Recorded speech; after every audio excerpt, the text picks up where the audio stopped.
Bonjour, je me présente, Sylvain Daudier. J'ai le plaisir de m'entretenir aujourd'hui avec Lorraine Dagenet, une des trois artistes de l'exposition Le cycle de la vie, présentée jusqu'au 6 décembre prochain au Centre culturel Yvonne L. Bombardier. Bonjour, Lorraine Dagenet. Bonjour Sylvain. Écoute, Lorraine, si on parlait de création aujourd'hui, concrètement par exemple, est-ce que tu es une créatrice de jour, de nuit, d'après-midi? Je ne suis surtout pas de jour, je suis nocturne et depuis toujours en fait.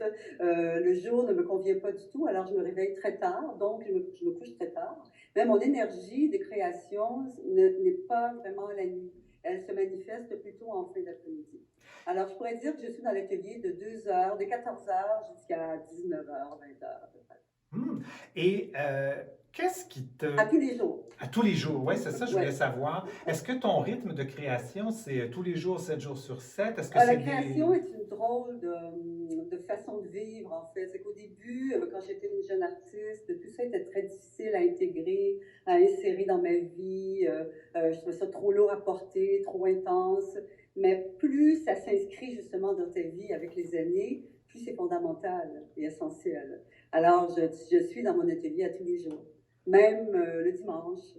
Même à Noël, même à ma fête, à tous les jours, je ne peux pas m'en passer. L'atelier étant chez moi, alors je glisse très naturellement de la cuisine à l'atelier. Et qu'est-ce qui te fait carburer? Qu'est-ce qui fait que Lorraine Dagenet, elle a envie de créer? En fait, c'est la vie, c'est le questionnement que l'on porte sur les choses, le regard que l'on porte sur nous-mêmes et sur le monde, la perception, et une sorte de quête de sens. Mais c'est toujours par rapport à nous-mêmes. En fait, c'est très égoïste. Hein.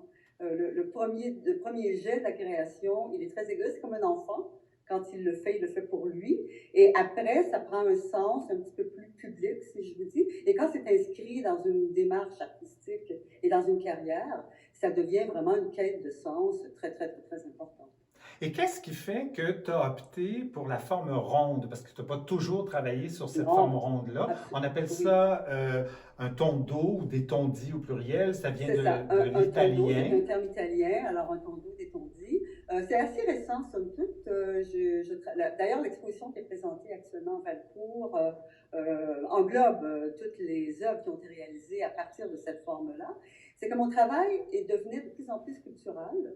Alors, les éléments en relief se détachant de plus en plus d'une manière importante dans l'espace réel, l'espace du spectateur. Alors, le carré ou la forme rectangulaire n'était pas adapté parce que le carré est fermé, c'est adapté à quelque chose qui est fermé, une image fermée, un cadre par exemple.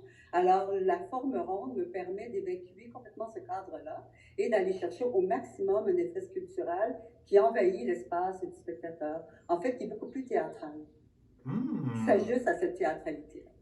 Fascinant. Bien justement, si vous voulez voir l'exposition et si vous voulez avoir plus d'informations sur le trajet, les heures d'ouverture, on vous invite tout bonnement à vous rendre sur le site internet Centre culturel Bombardier. Voilà, il faut que je fasse attention à ce que je dis. Centreculturelbombardier.com. Merci beaucoup, Lorraine Dagenet, d'avoir été avec nous.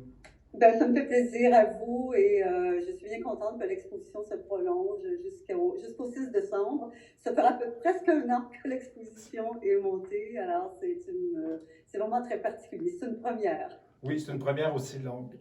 À Oui, bientôt. effectivement. À bientôt. Merci.